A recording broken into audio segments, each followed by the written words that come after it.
আসসালামু আলাইকুম। আজকে আমি মুরগির পা কলজা গিলা ভোনা করে দেখাবো। এখানে আমি তেল ঢেলে গরম করে নেব। আমি তেলটাকে গরম করে নিয়েছি। এখন আমি পেঁয়াজ কুচি দিয়ে হালকা একটু ভেজে নেব।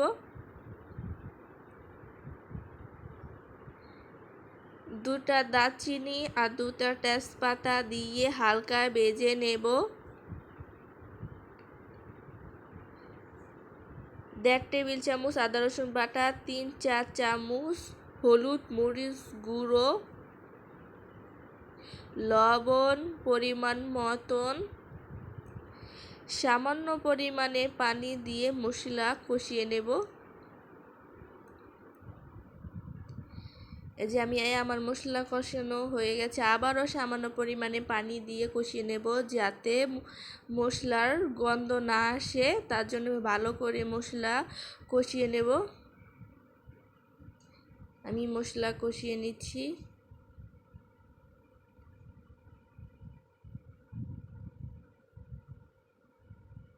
আমি মশলা এখনো কষিয়ে নেব।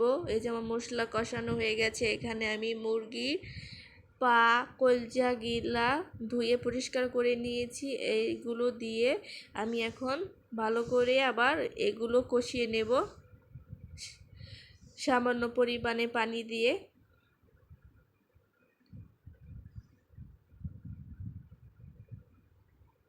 এখন আমি ঢেকে দেব। আমি আগে শুকনো মরিচ ভেজে গুঁড়ো করে নিয়েছি, সেখান থেকে আমি 1 চামচ শুকনো মরিচ গুঁড়ো দিয়ে দিলাম। সব মাংসের মধ্যে এই শুকনো মরিচ গুঁড়ো দিলে ভালো লাগে। এই যে এগুলো আমি এখন ভালো করে কষিয়ে নেব। এই যে আমি এখন কষিয়ে নিচ্ছি ভালো করে।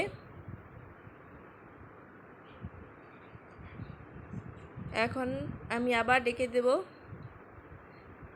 এই যে আমি এখন কষিয়ে নিয়েছি, লাড়াচাড়া দেব। ভালো করে লাড়াচাড়া দিয়ে এখন আমি পরিমাণ মতন পানি দিয়ে দেব।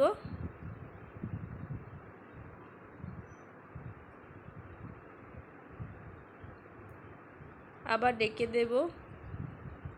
দুটো কাঁচামরিচ দিয়ে দেব সঙ্গে। এখন ঢেকে দেব। 1 চা চামচ জিরা ফাঁকি দিয়ে দেব সামান্য পরিমাণে। আমি গরম মশলা গুঁড়ো দিয়েছি, দেখাতে আমি ভুলে গেছি। এই যে আমার রান্না হয়ে গেছে। আপনাদের যদি ভালো লাগে তাহলে লাইক ফলো দিয়ে পাশে থাকবেন। আমার একটা ইউটিউব চ্যানেল আছে যারা কিচেন, লাইক সাবস্ক্রাইব দিয়ে পাশে থাকবেন। ভালো লাগলে কমেন্ট করে জানাবেন। ভালো থাকবেন, সুস্থ থাকবেন। আল্লাহ হাফিজ।